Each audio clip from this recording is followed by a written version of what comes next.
And you're alive. All right, good morning. This is Senate Health and Welfare. It is February 13th, and we're taking up S18 on birthing centers, freestanding birth centers, and we'll have some committee presentation from the auditor's office, and then look at S28 that we started working on last week. I think it was last week. It's hard to know time. So we're really very much interested in getting testimony on the bill on S18. And I'm going to ask each of you who comes up to testify to inform us from your perspective and try not to be redundant. So the time that what we're hearing is new information that will help us with looking at the bill. That's it. So we're going to start with, and what we'll do right away is to introduce ourselves around the table so everyone knows who's here, and then you'll introduce yourselves as we go forward. So I'll start with I'm Senator Larry Hart from Orange County. Sam Douglas from Orleans County. Jenny Lyons, Chittenden Southeast. Martine LaRock, Buick, Chittenden Central. In Cummings, Washington District. So we're here, and we're going to begin. We'll just go through the list as here, unless you folks have talked together, and anyone who wants to come up with someone else's, when you can do that in a chair up, if you want to be together. So we'll start with Joe Alleman. Joe Alleman is up on Zoom. There you are. Thank you. Thank you very much. Can you hear me all right? Yes. All right, great. I live in a rural community, so hopefully the internet will hold up, although it's not snowing here, so that's one thing. Where is she? I'm in East Tennessee. Ah. They don't plow when it does snow. Yeah. No plows here. All right, good morning, senators and staff and guests of the Senate Health and Welfare Committee. Thank you for the opportunity to testify today. My name is Jill Alleman, and I am a certified nurse midwife. I provided clinical care in a rural freestanding birth center for 27 years. Next, I was the project director for the CMS federally funded Strong Start Initiative for the birth center section of that project at American Association of Birth Centers from 2013 through 2017. Currently, I teach graduate nurse midwifery students at Frontier Nursing University and work with the American Association of Birth Centers in government affairs. I'd like to start with a little background of the need and a little bit about the midwifery model of care. The United States has the worst maternal outcomes as well as infant outcomes of any high-resource country. Working to improve the maternity care system is challenging for many reasons, but in particular, given the divergent needs of those with high risk versus low risk pregnancies.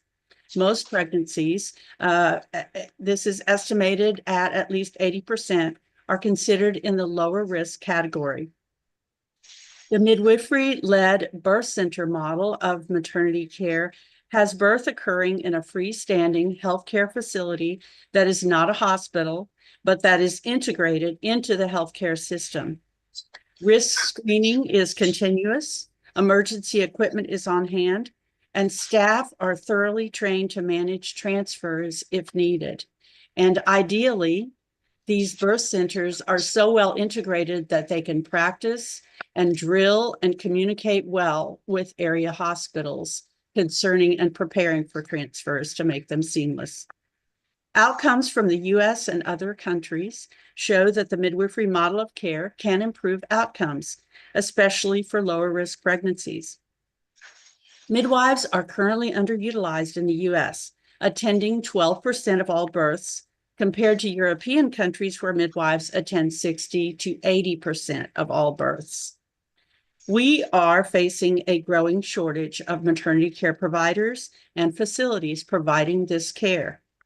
This leads to people having to drive further and further for prenatal visits and birth, which leads to fewer visits, less care, and worse outcomes. The March of Dimes monitors this growing shortage and writes that 35% of all U.S. counties are maternity care deserts. The March of Dimes also states and counts that freestanding birth centers are part of the solution to this problem. So a little bit about the history. Birth centers started organizing a network and doing research among themselves in the early 1980s. They established a robust data collection system. They also put together evidence-based standards for birth center care with input from multiple stakeholders and experts, which are updated regularly. They also formed an accreditation process with a sister organization named the Commission for the Accreditation of Birth Centers. This accreditation is based on the standards for birth center care. ACOG and the Society for Maternal Fetal Medicine include the freestanding birth center in their consensus statement on levels of maternal care. These are established by ACOG and the Society for Maternal Fetal Medicine as the ideal levels of care to be provided for maternity care. Their recommendations are that birth centers should follow the standards for birth center care in staffing, quality improvement, and clinical operation. We now have approximately 400 freestanding birth centers in the U.S. This represents a small percentage of all births at slightly less than 1% of all births in the U.S. At present, we have about 25,000 births occurring in birth centers. And it's very important to note that we also care for people who don't give birth in the birth center. There are approximately 50% more than the people who birth in the birth center who can have either all or part of their prenatal care in birth centers and give birth in hospitals for various reasons, including need by risk factors or choice to give birth in the hospital. Then they can return to the birth center for postpartum care, early newborn care, and their well care. Birth centers can also provide this well care to women and health screenings, basic primary care, and health education. So what do the data show about birth centers, safety, and benefits? The American Association of Birth Centers has always encouraged freestanding birth centers to collect de-identified data on care processes and outcomes with patient consent, of course. The AABC data set, called the Perinatal Data Registry, has been used for multiple studies over the past 40 years. This is prospectively collected data. This data encompasses the quality of care, outcomes, and patient satisfaction with that care. So the first birth center study was published in 1989 in the New England Journal of Medicine. The second National Birth Center study was published in 2013. Most of the recent data has focused on studies published have focused on the Strong Start project. So both of the national birth center studies showed similar C-section rates of approximately 6% for women admitted to the birth center in labor.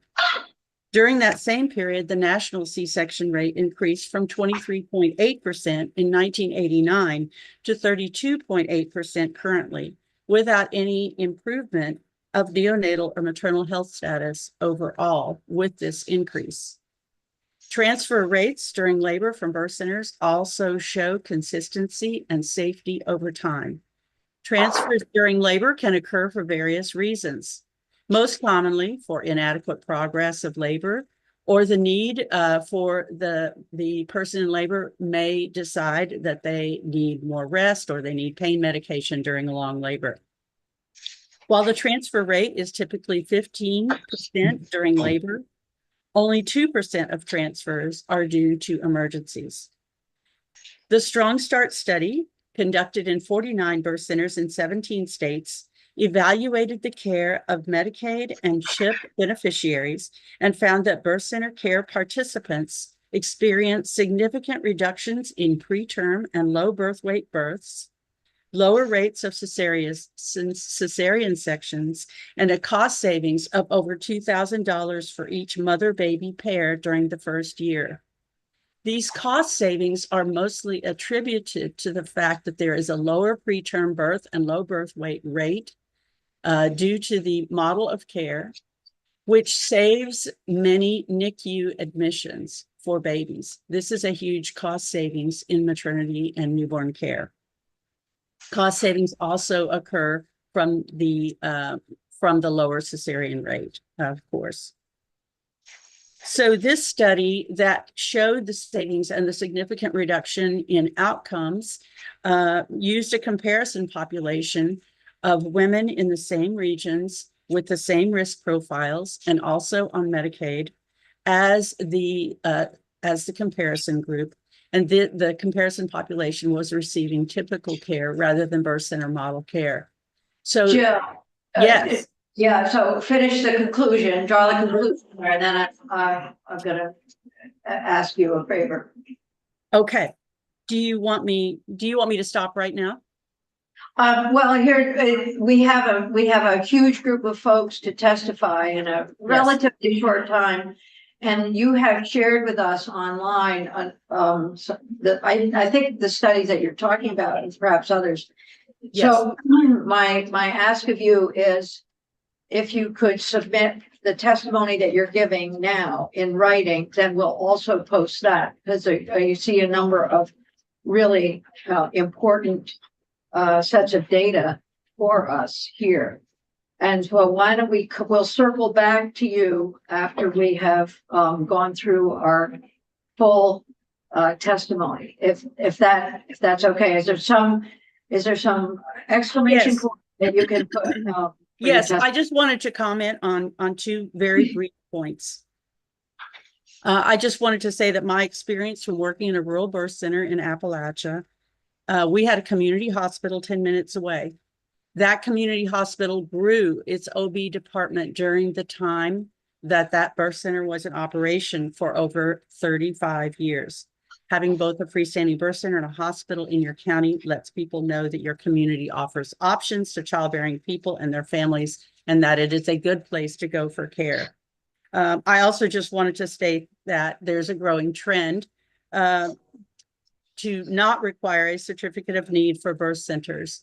And a growing number of states are exempting birth centers from certificate of need, including, well, I won't name them because it will be in my written testimony. Thank you. And I'm happy to provide the written testimonies, and thank you very much for your time. Well, no, but thank you. And I'm hoping that you can stay on screen. So as questions comes up, you might be available to answer them. Yes, I would be happy to. Thank you. All right, good. So, and we're going to move right on to Lindsay LeSean. Did I say it right? I have a French expert over here. Yeah. Good morning. I do have, which are submitted online, a fact sheet on licensing freestanding birth centers.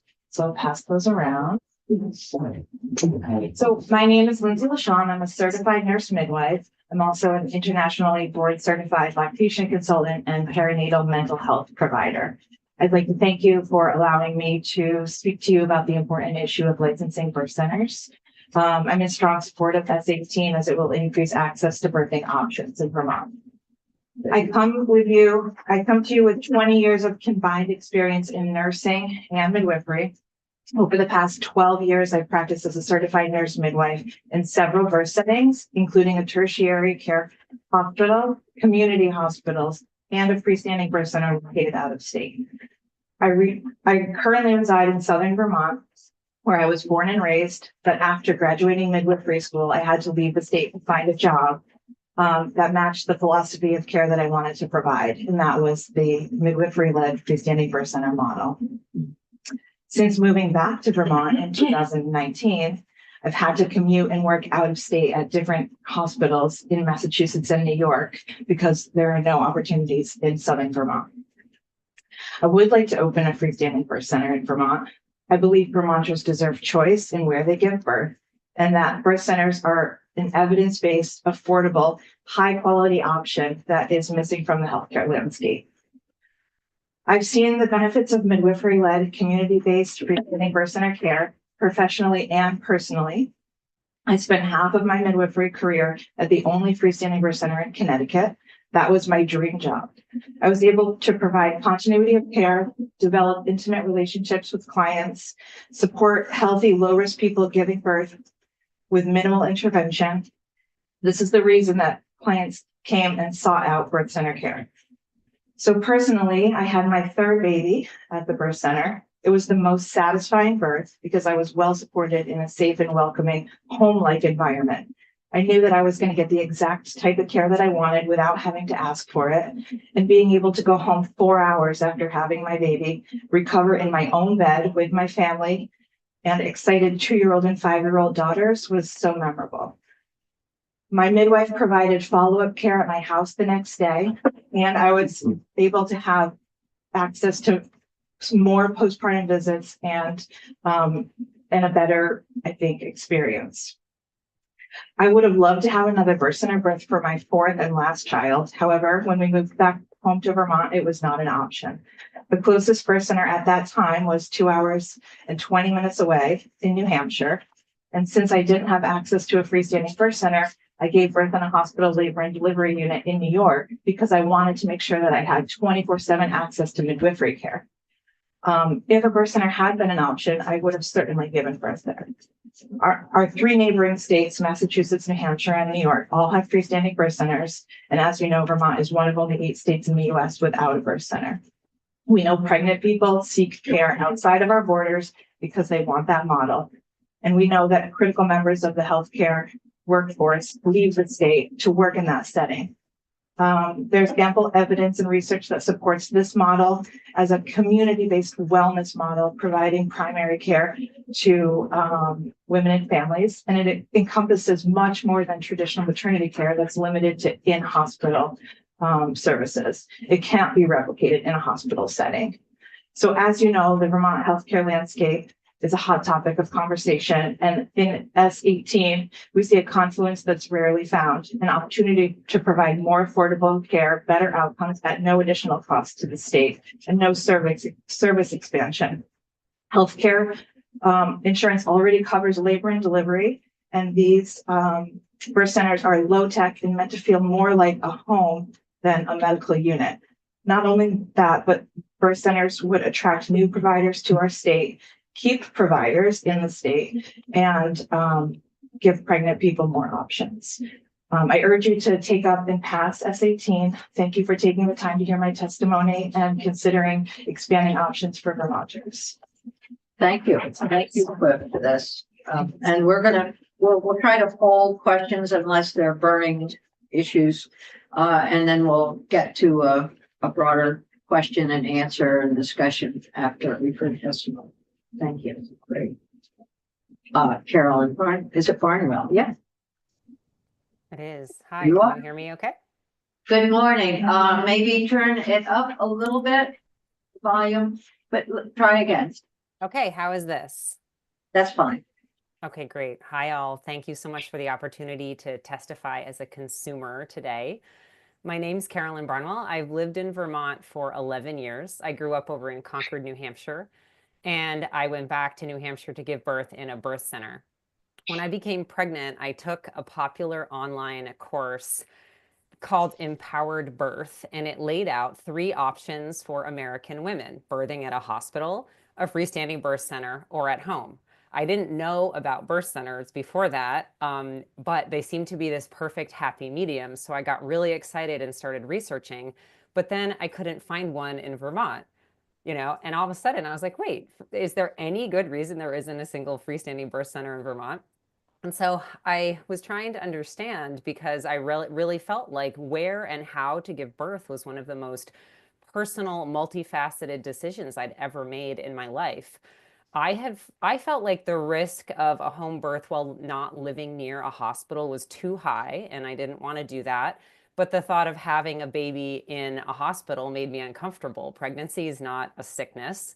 And just given the hospital environment and the potential germs and the beeping, and often when I go into a hospital, I feel tense and anxious. And I knew that the most important thing for me was to feel at ease. So I really wanted to be in a birth center.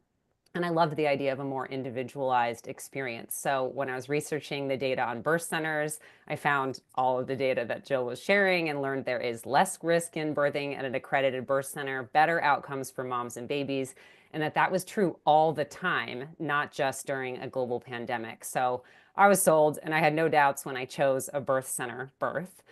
And I went over to New Hampshire, and I knew that if I was to remain a low-risk pregnancy and remain eligible for an out-of-hospital birth, that the most important thing was that I was going to feel respected and safe, and that feeling would increase my chances of having an uncomplicated, unmedicated vaginal birth. My care was so good. I was honestly excited to give birth.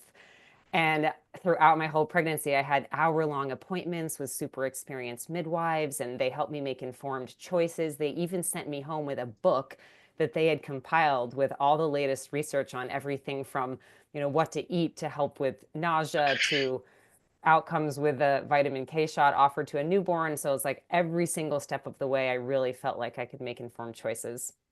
And frankly, the birth center was like a very relaxing place to be, where the environment was welcoming and there were plenty of options for hydration and comfortable couches and low lighting. It was just world class. And I remember thinking so many times, this is an option that I wish every woman had for their healthcare. It was unlike anything I'd ever experienced. And then dream came true. I had a very swift, normal, unmedicated birth in the birth center. It was everything we hoped for. Our baby was born in a big tub with my husband right in there with me. And I did submit photos, which I urge you to look at so you can really see and imagine this kind of environment in a birth center. It was I'm probably still going to get emotional, one of the most empowered, beautiful experiences of my life. And the three of us went right from the tub to snuggling in a king-size bed and having support, learning how to breastfeed and getting fed a meal. It was just postpartum care beyond what most mothers ever get. And even after I went home just a few hours later and we were able to be in our own bed at home, I had multiple home visits and appointments, as well as unlimited text support from the midwives. So I felt so supported during that major life transition. I know a birth center birth isn't for everyone. It was absolutely the right choice for me and my family. And I was so grateful that I was able to drive not too far over to New Hampshire and have that exact experience that I hope to have. And I really believe that Vermont families deserve to have this choice for quality and cost-effective care. It's proven, and it's reasonable, and it's high quality. And I really hope that women will be able to have this choice in Vermont, and that you will support S18. Thank you so much. Thank you. It's terrific. And we have your sort of summary testimony that explains the joy that you felt with the birth center. So that's great. Great. And if you have your testimony in writing, if you want to send that would be great as well. Okay, Thanks. I will. Yeah, good. So we're going to move on to Dr. Lauren McAfee from VMS. Good morning. Good morning. Sorry to put my back on you. Dr. Lauren McAfee. I'm here on behalf of Vermont Medical Society and the American College of OBGYNs. Both of which are evidence-based organizations providing support and guidance and advocacy efforts for physicians, ACOG obviously specific to obstetricians and gynecologists.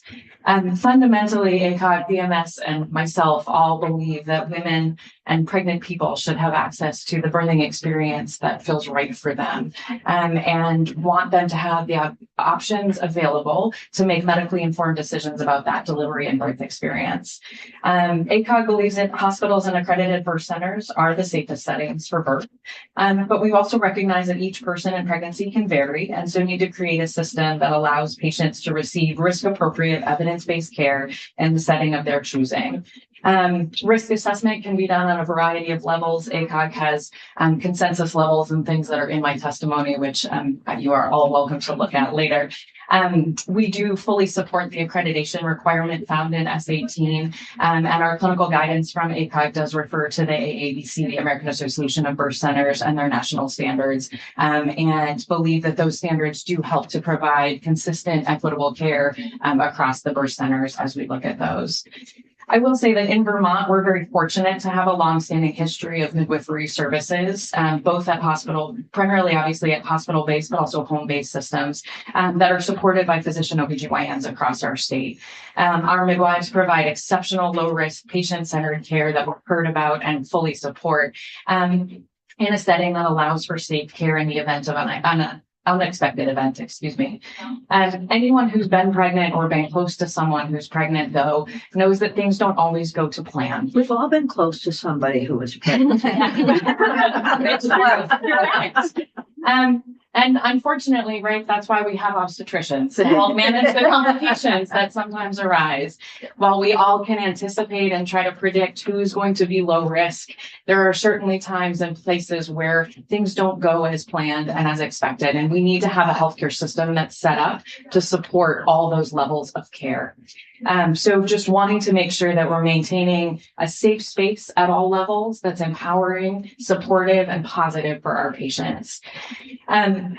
We want to be, I guess, the other space I want to speak to is being aware of other healthcare challenges that we're facing right now in the state. Obviously, we've talked about funding streams, we've talked about workforce management and those kinds of things. Labor and delivery is a capacity-based service. And what that means is that we need to be available 24 hours a day, 7 days a week to accommodate anything that walks in our door. We are no different to an emergency department, an emergency surgery space, or an intensive care unit. And so wanting to make sure that in light of our decreasing birth rate, our decreasing births in the state of Vermont, and the healthcare challenges and financing that comes along with keeping a labor and delivery unit open, that we continue to think holistically about our healthcare system here in Vermont and how all of these different pieces can work together rather than against one another. I think we are all in support of making sure that patients have access to those choices, and in the event of, say, an unanticipated event or need for transfer, that there's a labor and delivery unit that can accept that and can partner with them and is close by. So I want to just be mindful of those workforce shortages as we continue to struggle. I work in Burlington, but we are continuing to have challenges hiring nurses, obstetricians, midwives to come to our settings or any of the other hospitals in our state, and really want to make sure we're continuing to support the whole workforce, the whole system, so that pregnant people have choices across the state that meet their needs. I think that it's that. I guess I'll just close with, we support licensure of accredited birth centers and want to be cognizant of our maternal health access landscape, and wanting to work collaboratively to ensure that we have a secure healthcare workforce, and would love to see inclusions for reimbursement for comprehensive prenatal labor and delivery and postpartum services paid under the Medicaid professional fee schedule and the enhanced primary care schedule. As we know that reimbursement is one of the biggest challenges for maternity care. And so seeing some improvements in that would improve our system holistically across the board. So we obviously are here to support pregnant people and make sure they get the safe and empowering care that they're looking for and deserve. Thank you very much. So we have Alex McCracken from DIVA, and you just heard a comment about Medicaid. So welcome, Alex. I gotta drink home. Hi, good morning. Good to be with you. Can you hear me all right? Yes. Okay, perfect. Thank you, Madam Chair. Thank you, Senators. For the record, my name is Alex McCracken, Director of Communications and Legislative Affairs for the Department of Vermont Health Access, or DIVA. I will keep my remarks brief this morning, as the committee has already heard quite a bit of valuable testimony from other witnesses, and I will do my best not to be redundant, Madam Chair. This is new territory for DIVA. As others have noted, Vermont has not previously had freestanding birth facilities. As such, our department's work in this area is quite recent and limited. DIVA appreciates the evidence presented by your witnesses this morning that the creation of these facilities would result in lower overall costs to Vermont Medicaid. Medicaid already covers labor and delivery for home births and hospital births. Instituting birth centers in Vermont would not increase the number of deliveries, but would provide an additional, potentially lower cost facility for those deliveries. The intention of this bill fits squarely within the department's mission to provide high quality, affordable healthcare access to all Vermonters. DVA also acknowledges the evidence presented that these centers may improve health outcomes and lead to increased health equity for Medicaid members. This, again, is directly aligned with our mission. I would like to present two caveats. First, that the implementation of this bill would largely fall to VDH, the Department of Health, with DVA acting only in the role of the payer. We would encourage the committee to receive testimony and comments from VDH to provide the complete picture of the state's perspective. Secondly, that Medicaid coverage of services and freestanding birth centers would require a state plan amendment to provide reimbursement through Medicaid. Vermont does not currently have federal authority to reimburse for services in freestanding birth centers, and we would like to restate our previous recommendation of caution when approaching the federal government for additional authorizations, given the current federal context. With those two caveats in mind, DVA is excited by the prospect of this bill, and we do not currently have opposition to the bill as written. Thank you, Senators, Chair Lyons, and I am happy to provide any additional information I can on behalf of the department. Good. So we may circle back with you, and in particular regarding the waiver discussion. So thank you. This is very helpful testimony to us. We appreciate it. Thank you, Madam Chair. All right, so we're going to move on to Devin Green. Good morning. One of us. Yeah, Okay. I appreciate that. No Devin Green, Vermont Association of Hospitals and Health Systems. We represent all hospitals in Vermont, all of which are nonprofit. And I am trying to organize my thoughts so I don't repeat what was said here. So yeah, But I do want to give an overview of Vermont's birthing landscape so folks get a broader picture of what makes Vermont unique. So first, I would describe our landscape as fragile, but we provide really quality care. So according to the CDC, Vermont has the lowest birth rate in the nation. We only had a little over 5,000 births in 2022. Tennessee, on the other hand, they were like 35th. They have a lot more volume when it comes to births.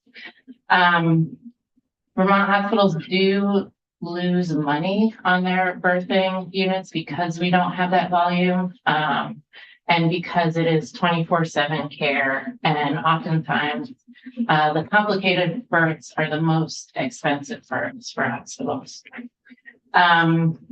We also need greater volume of births to maintain our skill set. So there is a point where if you don't have enough births, that skill set is lost and it affects the quality. But I will say that luckily in Vermont, the quality remains in our hospital birthing units. We were recently rated #1 first in the nation by the March of Dimes.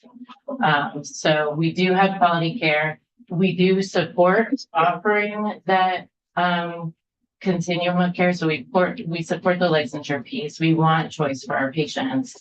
But we are concerned about the exemption from the CON process. So we do think it's worth thinking about birthing centers and how they fit into Vermont holistically, as was discussed before. So, there is a potential path forward around this CON process. If we can support all birthing choices in Vermont, I think that would really help. If we can make hospital birthing units sustainable, if we could make birthing centers sustainable, at-home birth sustainable, that would go a long way to not needing a certificate of need process. And so we also recommend increasing the Medicaid reimbursement rate to that primary care rate. And we've listed out some of the codes here. And we would also like to ensure that every woman has access to a freestanding birthing center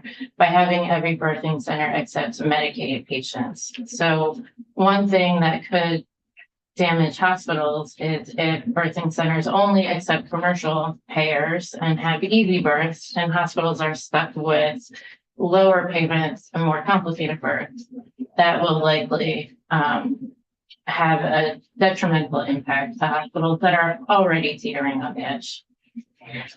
So in short, you know, we want this committee to think about freestanding facilities and the connection that they have to hospitals. If there's a requirement that there's a transfer agreement, I think it makes sense to have a closer look, or else create a really sustainable environment for all those services.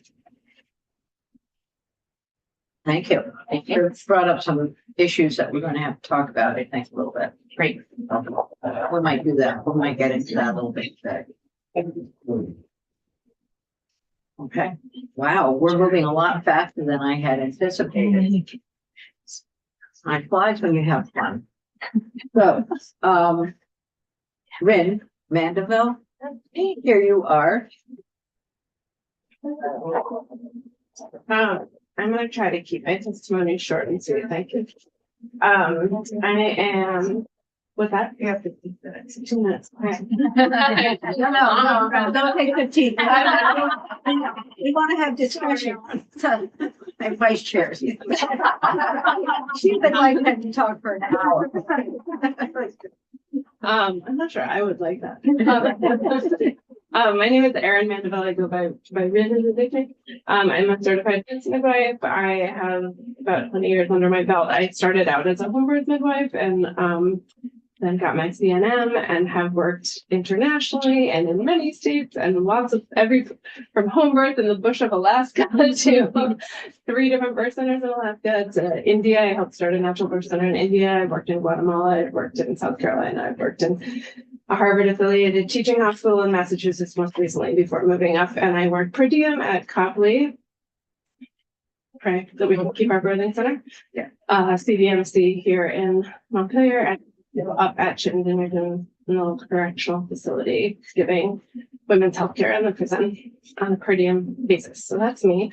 I wanted to address the equity issue about birth centers. So access to birth centers is an equity issue. It is a reproductive right. And particularly it affects new Americans who might be coming from a culture or a country where they were birthing at home or had access to midwives. That was the standard of care, maybe birth center care, and are frankly scared of hospitals and big organizations and would be seeking out care that looks more care than they're used to. Also, I would say we know, unfortunately, it's a terrible statistic that Black women are 3 to 4 times, and depending on where you are in New York City, more like up to 12 times more likely to die in childbirth than their white women counterparts. And so birth centers have been named and midwifery care has been named as a solution to that statistic that should not exist. It's horrifying and shameful. And then the other equity piece is rural Vermonters. So working at Copley, we have people who we have one of the largest catchment areas of the state. Every year when we do our stats with UVM, Chuck Mercer's like, I don't know why you guys get people from 2 hours away, but you do. And we have a primary midwife. The midwives do all the care and we layer on OB care when we need it, and we transfer people to UVM. Thank you. When we need it. And we collaborate very closely with our OBGYN and MFM partners. So it is a hardship it is a hardship for our patients when we say, you know, you have fetal growth restriction and you're going to need to birth at UVM, so you're close to a NICU. And they're like, I don't have transportation. I don't have to watch my other kids. It's a hardship for me to get to you guys. I can't imagine getting to UVM, and we work with them, but it is a hardship for people to, you know, and we have these maternity care deserts, and certainly we very much are motivated. Anyone who wants to start a birth center is also very motivated to keep OB units open in the state. We need to work collaboratively. We're not interested in putting anyone out of business. A birth center doesn't do that volume. A birth center is a labor of love. It's not a moneymaker. And most birth centers have like 5 to 8 patients a month. We're not going to steal anyone's volume. We're going to keep people in the state. We're gonna get a handful of people that would have done this free birthing on their own, which is not a great idea. And some people who, you know, are like home hospital and then choose that as the happy medium that Carolyn's talking about. So that's the equity piece. I could go on about that. And then just to address a couple other things. So yes, totally agree with Lorian on fully supporting improvement of reimbursement rates. Obstetrics units all over the nation lose money. We are not a moneymaker. We need, if I like had another lifetime, I would work at creating a new metric for reimbursing what it is that OBGYNs and midwives and people who give care to pregnant people do. I'm up for 24 hours straight. I sometimes have time to pee, sometimes I don't. And there's no reimbursement rate for like doing everything that we do. So you can have a non-urgent knee surgery that makes 10 times the amount. And like that surgeon is like in and out in a few hours. And here we are like up all night and like it's a pittance, it's a global fee, the reimbursement for, you know, all the prenatal care, the birth, whatever you needed, and postpartum care is lumped into one very tiny sum. So everyone loses money on obstetric care. That should not stop us from offering this option to Vermont birthing families. That is another problem that needs to be solved, and happy to brainstorm how we can do it in this state, but it should not prevent us from moving forward with offering birthers. And then just thank you for what you do. And we will, we want to work collaboratively. This is not an either or. This should not be in competition with each other. This is like, how do we as providers wrap around Vermont birthing families and offer a safe, equitable, lovely care. And then finally, I want to just say, and Carolyn touched on this and how like lovely and safe she felt in the birth center, but of all things that one would go to the hospital for, environment really matters when you're in labor.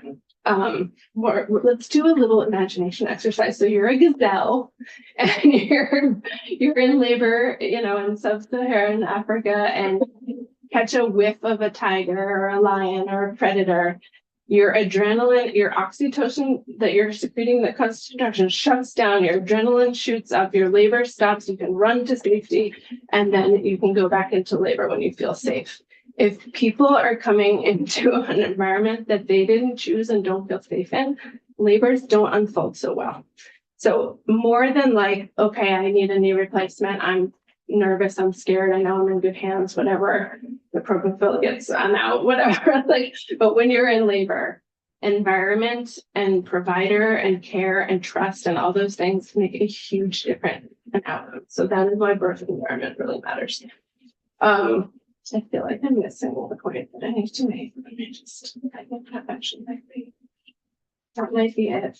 And then I just wanted to address a point really briefly. So back a legislative session or two ago when the bill was S204,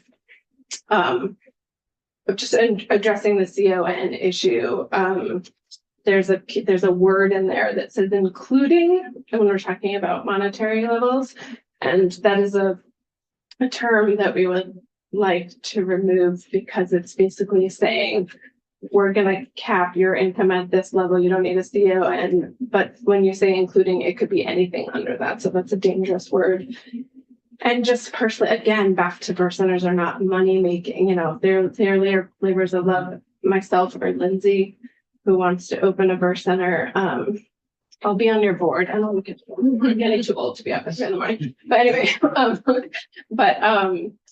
you know, that would be cost prohibitive. Potentially, it is a barrier to being able to start a birth center because these are not big people coming in with lots of money and doing this. These are midwives who are already tired and like working overworked and underpaid already, like wanting to start these. We can relate to that. Yeah.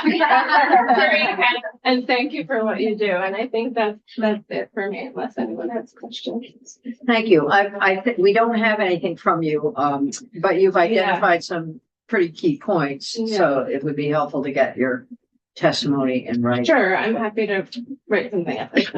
Yeah. Okay. First, we're going to did you want to add a comment to your testimony? Yes, please. Yeah, okay, fine. Why don't you do that? Devin Green from Buzz. I just wanted to give a little bit of context on the volume piece because I think it's worth noting that we have heard from hospitals that just 2 births a month is about 10% of their volume and would detrimentally impact them. I mean, taking away from them. Yeah.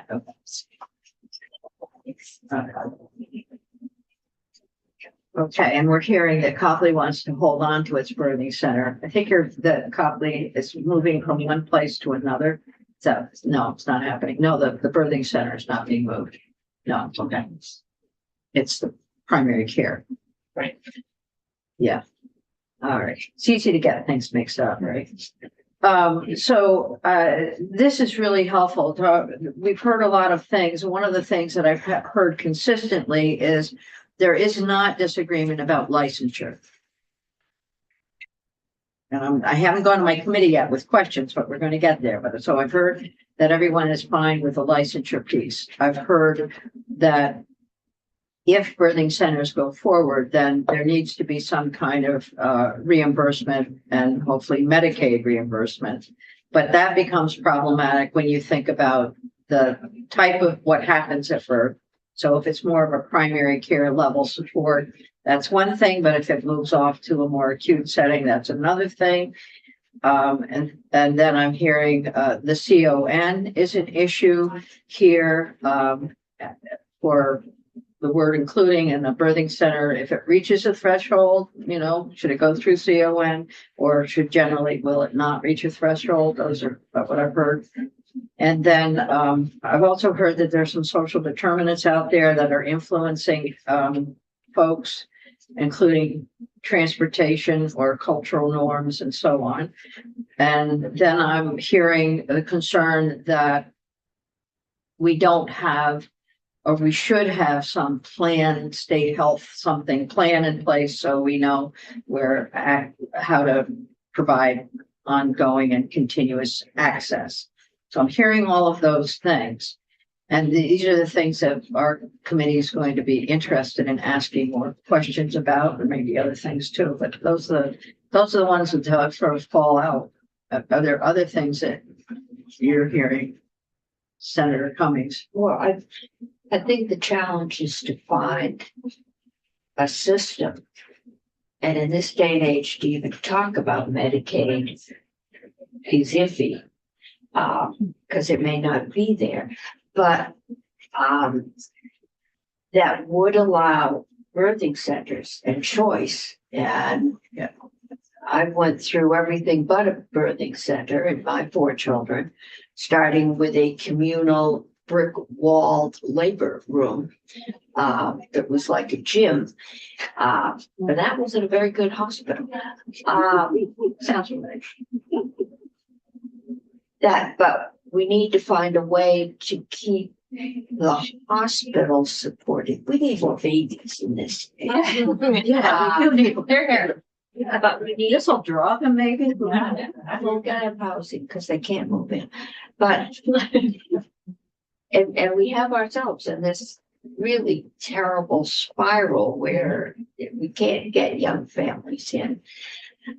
But we need a system that will support the hospital so they're there for that, one-time serious illness. On a day like this in the middle of the night, none of my children always in the middle of a snowstorm. And I don't know how. All we need is money. I want that on a bumper sticker. Would be good. Maybe we could sell bumper stickers. Senator, we're down to that. I think we only have a few minutes, so I'll just get my question in real quick. And Jill, it might be for you actually. I think there's consensus in the room and in the state generally, from our governor's office to and folks who walk in this building on a daily basis, that we need and would love to have more young families in the state of Vermont. And it sounds as though your experience in Tennessee, which yes, has a higher population than the state of Vermont, but and a younger population than the state of Vermont, but that you're having a birthing center adjacent or close to the hospital actually increased the amount of births that you saw in that area and maybe drew in some families. And could you speak to that a little bit more for us? Certainly. So what we have found in our rural community is that having a birth center in the area actually drew more people in, at least to give birth. I mean, our county is growing at this time, but not only in people moving, but people coming to the county to give birth. From having a birth center and a hospital in the same county, people might, Carolyn drove to New Hampshire. People might go 2 counties over if they're really wanting, desiring, and at an appropriate risk level to have a birth center birth. And so a certain percentage of those people will end up needing services from the hospital. They may, after they give birth, they may want to have a tubal ligation. They may want to, have a procedure, or they may need preventative health care procedure later on. So it brought business just not just for birth, but also for other care services, which supports the local hospital. And you're not going to have a birth center in every county. So people will have to drive across counties to get to a birth center if that's what they want. So our experience was that it did support the local hospital. Yes. Are you good? Yeah. Yeah, no, but I guess the question that you raise is where would we see birth centers develop in the state? And I'm looking at the Vermont people here. Is there do you have any idea of what people are thinking in the various parts of the state in terms of establishing a birth center? Oh. I live in southern Vermont, where there are And your name is? My name is Lindsay Lachant. I live in southern Vermont, in between, right in the middle of 2 hospitals, Southwestern Vermont Medical Center and Rutland Regional Medical Center. People don't have a choice of, if you want a midwife attended birth, you can't have that at either hospital. Midwives are integrated into the call rotation with physicians. Not all people like that model of care. So for me, for my 4th baby, I chose to drive to Troy, New York, which was an hour away, because I wanted to be with a midwife and I wanted to have a water birth. Neither hospital allows a water birth.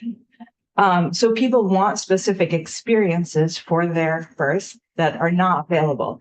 I think that in southern Vermont would be a good place to give women more options to this model of care, because they don't exist.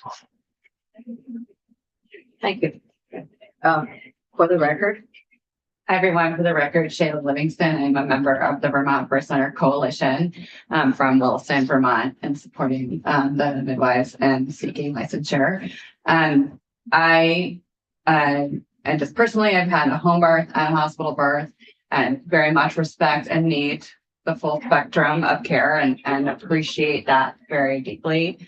I think in Vermont, we would be so lucky if we got 2 centers. I think there is the workforce shortages that Lauren described are real. They're scary. We should all be paying attention. And I think the people, you heard Rin, right, say she doesn't want to stay up all night anymore. I was very reasonable. I'm the daughter of a midwife. I'm a frustrated child, daughter of a midwife. So I understand the pressures that puts on a person and a family. And I think we are very, very fortunate when we can find somebody like Lindsay who wants to come and work here. So I think the where is going to depend a little bit on finding the motivated and willing providers who will come and do this work. And the integration into the system and the agreements with the hospitals and how that all works out is going to be, as we normally leave it, up to those communities and those specific organizations to work out, obviously within the guidance in the bill, which I think is very specific around what is required. And there's willingness there in a lot of those places and spaces to do that and to see that. And we have a strong history of that with home birth midwives in Vermont. I'm having good relationships with the hospitals and the birthing units in order to transfer their patients.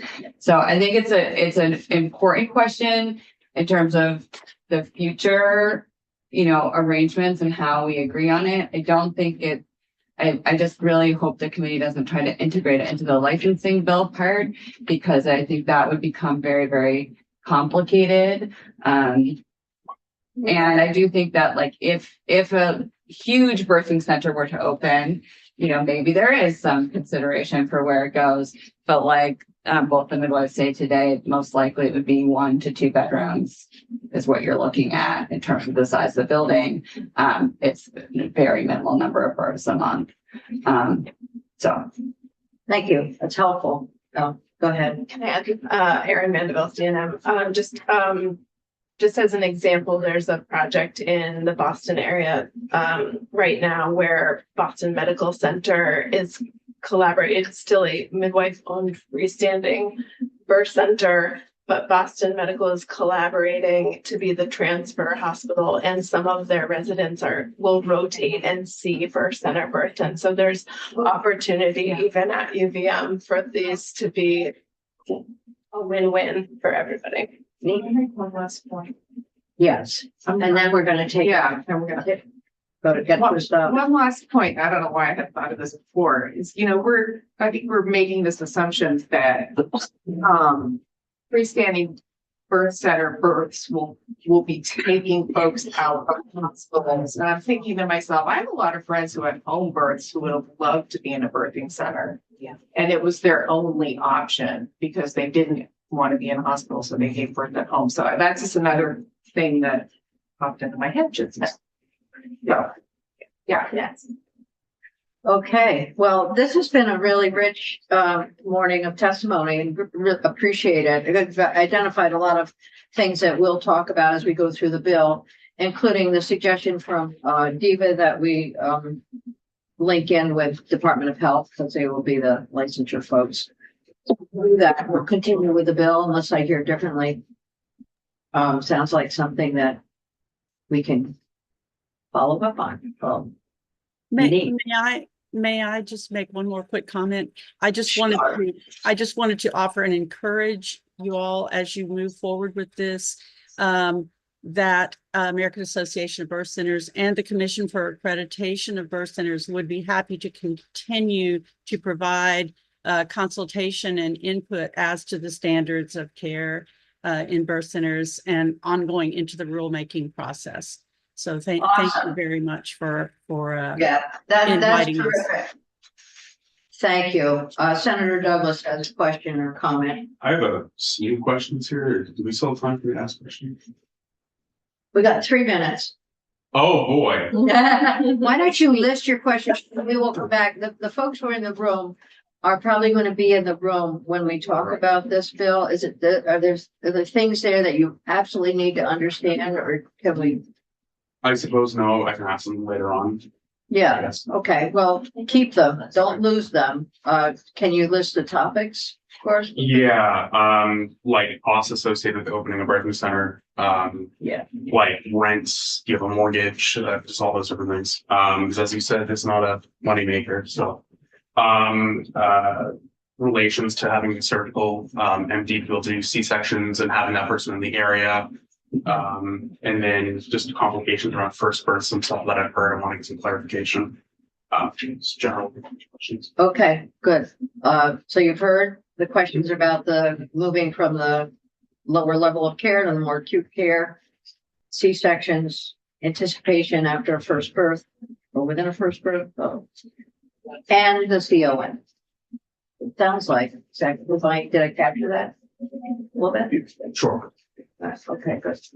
All right, well, thank you all, and we're gonna end this part of our meeting this morning, and we'll have this up on the agenda again, and we'll bring in Department of Health. We may bring Diva back in, and we'll bring back in others to answer questions that we each have, including Senator Douglas. I think Senator Douglas will probably get his answers in the hall. I think he might. I know, I've that's a never good done thing. that. That's a good thing. There's a lot to understand here with this. And once you see it for the first time. All right, so, that's it. We're gonna look in the hall and see, is he on his way, you know? He's on his way and two people are joining via Zoom. Who's on Zoom?